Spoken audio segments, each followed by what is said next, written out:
राज सिंहासन तुम्हारी प्रतीक्षा कर रहा है। जाओ, आसन ग्रहण करो और इस राज्य की बागडोर को संभालो। जाओ बेटी।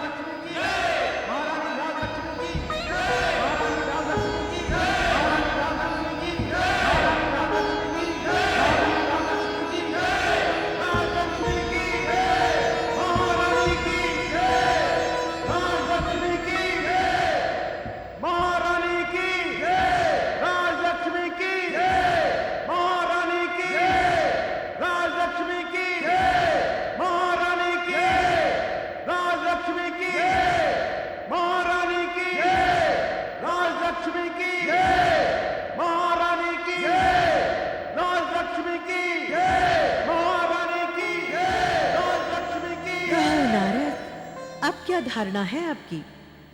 वनों से लकड़ी काटकर गली गली द्वार द्वार बेचने वाली उस अनाथ लकड़हारन को हमने एक विशाल राज्य की राजरानी बना दिया है। और आपका वो सरस्वती का दास विद्यासागर अपने पिता के साथ सेवा में विनम्र भाव से हाथ जोड़े कैसा खड़ा था। आपकी महिमा तो अपरंपार है माता। मैं तो सदैव आपके गुणों के गान त्रिभुवन में गाता, भूला नहीं समाता। अब अपने इष्टदेव नारायण को भी बता देना। जब उनकी भार्या लक्ष्मी ठान ले तो नारायण के विधान को भी पलट सकती है। सरस्वती तो तुम जैसे साधकों के मन को संतुष्ट कर सकती है, जगत को नहीं। ये तो आपका कथन अक्षर अक्षर सत्य है माते। परंतु माता, राज सिंहासन पर राजरानी बनी उस राजलक्ष्मी ने आशा भाव से यदि किसी को देखा तो मात्र सरस्वती पुत्र पर ही उसकी दृष्टि टिकी हुई थी। तुम सरस्वती पुत्र हो ना, सत्य लोक के वासी होकर भी मेरे सत्य का ऐसे स्वीकार नहीं करोगे। देख लेना, मैं अपने ऐश्वर्य से ऐसी लीला रचूंगी कि तुम्हारा वो विद्यासागर राजलक्ष्मी के चरणों में लौटता दिखाई देगा। आप माते सर्व समर्थ हैं, मैं तो सदैव मानता हूँ। मानते हो ना?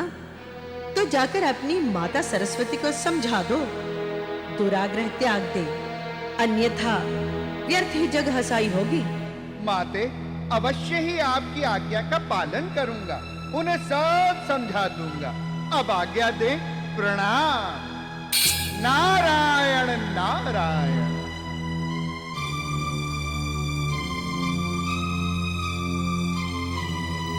ओहो नारद, एक छोटी सी घटना पर लक्ष्मी जी को इतना गर्व हो गया। ये तो हमारी लीला का किंचित प्रदर्शन मात्र है। क्या लक्ष्मी को ज्ञात नहीं कि विद्यासागर के कहने पर ही राजा ने उस राजलक्ष्मी को राजरानी बनाया है? फिर अकारण लक्ष्मी जी घमंड में क्यों फूली जा रही हैं? माते, कारण ये है आपने लक्ष्मी जी की दुखती नस पर उंगली क्या रख दी। उनका घमंड वायु से भड़की चिंगारी की भांति भड़क उठा है। उन्होंने आपको चेतावनी तक दे डाली। चेतावनी? हाँ, कहने लगी, सरस्वती दुराग्रह त्याग दे, अन्यथा जग हसाई हो जाएगी। हो हाँ, छिलके के भीतर बीज न हो तो अधिक बचता है। क्या लक्ष्मी जी को इतना भी याद नहीं कि हमारे ज्ञान को हृदय में धारण करके ही उनके पतिदेव विष्णु जी योग निद्रा में निश्चिंत सोते हैं। लक्ष्मी जी तो उनकी चरण दासी भर हैं। विद्यासागर को राजलक्ष्मी के चरणों में झुकाने का उनका ये मोह शीघ्र भंग हो जाएगा। हे माते, लक्ष्मी जी का मोह भंग जब होगा तब होगा, परंतु ये नारद ब्रह्मलोक से वैकुंठ और वैकुंठ से ब्रह्मलोक की उछाले खा खाकर आप दोनों देवियों के खेल की गेंद बन गया है। कहीं मेरा ही मोह भंग ना हो जाए।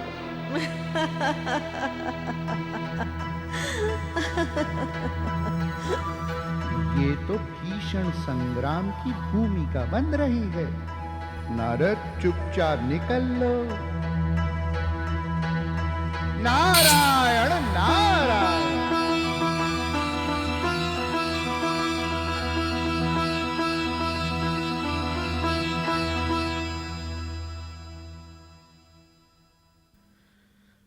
मेरे प्रिय सेवकों, आपने निस्वार्थ भाव से मेरे और मेरे राज्य की जो निष्ठापूर्वक सेवा की है, उसके लिए मैं आप सबका बहुत बहुत आभारी हूं। आज मेरी इस निवृत्ति वेला में मैं आप सबको अपनी ओर से कुछ तुच्छ भेंट प्रदान करना चाहता हूं।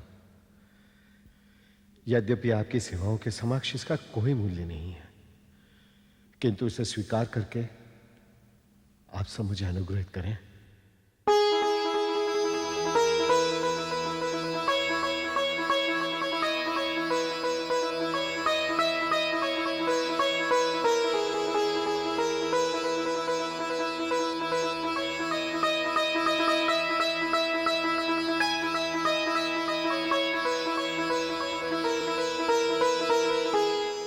मुझे आशा और विश्वास है कि राजलक्ष्मी को भी आप मेरी ही तरह अपना सहयोग देते रहेंगे। जो आज्ञा महाराज।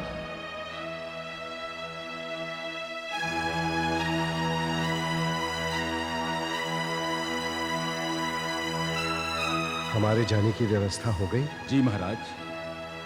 राजलक्ष्मी अभी तक नहीं आई, उसे संदेशा भेजा? हाँ महाराज, उन्हें संदेशा भिजवा दिया है, वो शीघ्र आती ही होंगी।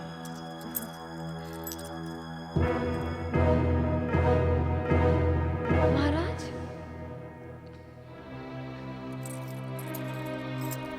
महाराज, आप और इस वेशभूषा में?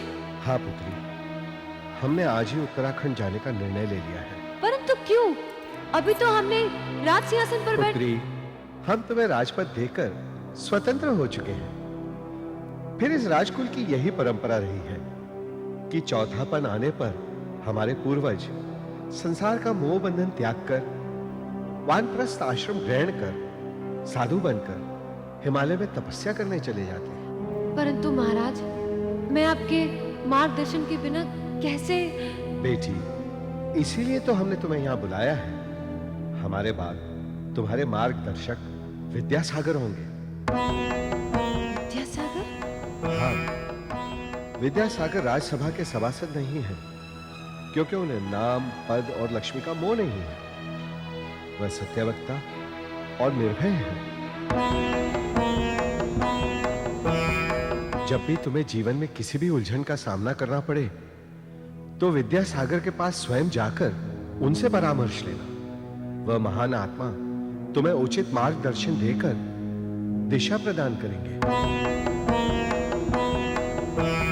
बेटी, तुम उन्हें अपने राजपद और राज सिंहासन से अधिक श्रेष्ठ मानकर उन्हें सदैव सम्मान देना। राजपद और राज सिंहासन से अधिक श्रेष्ठ? हाँ पुत्री, ज्ञान तो ब्रह्मपद और वैकुंठ से भी महान होता है। ज्ञान ही राजवैभव और यश प्रदान करता है। ये ऋषियों के वचन है।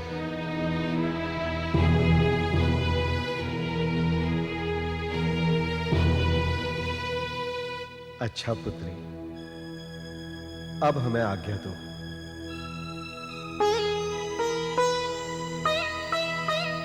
आयुष्मान भव। हमारे वचनों पे ध्यान देना। दूंगी महाराज।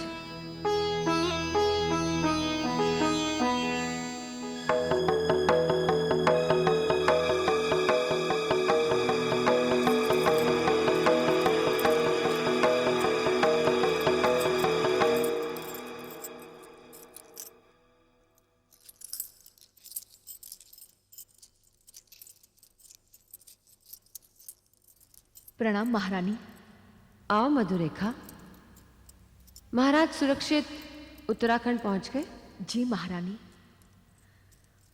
परंतु आश्चर्य है महारानी। आश्चर्य? किस बात का आश्चर्य? समाचार मिला है कि महाराज संन्यास लेने के पूर्व उस कवि विद्यासागर से आशीर्वाद लेने उसकी कुटिया में नंगे पांव गए थे। क्या? होना तो ये चाहिए था महारानी कि महाराज के संन्यास जाने के पूर्व उसे उनकी सेवा में स्वयं उपस्थित होना चाहिए था। महारानी, महाराज विद्यासागर को सरस्वती का अवतार मानते हैं ना, इसलिए उसका अभिमान 7वें आकाश तक जा पहुंचा है।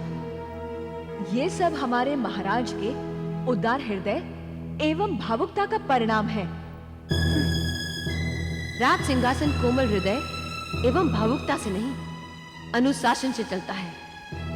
महाराज ये भूल गए हैं कि राजा भगवान का अवतार होता है और राज सिंहासन भगवान का आसन जो सबसे ऊंचा होता है। हाँ महारानी, राजा प्रजा का पालक होता है और प्रजा उसकी कृपा की दास होती है।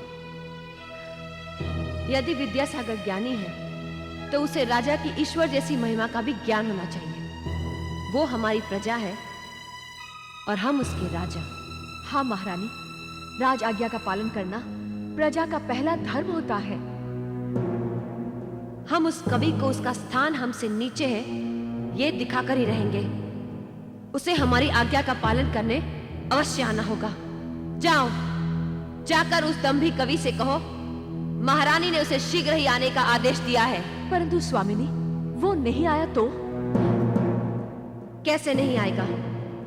उसे अवश्य आना होगा। चरण की धूल को चरण के नीचे ही रहना होगा।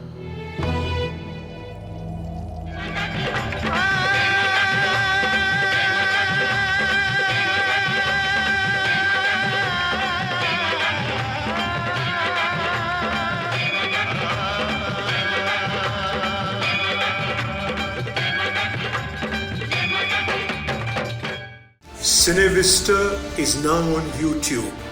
Like, share and subscribe for more.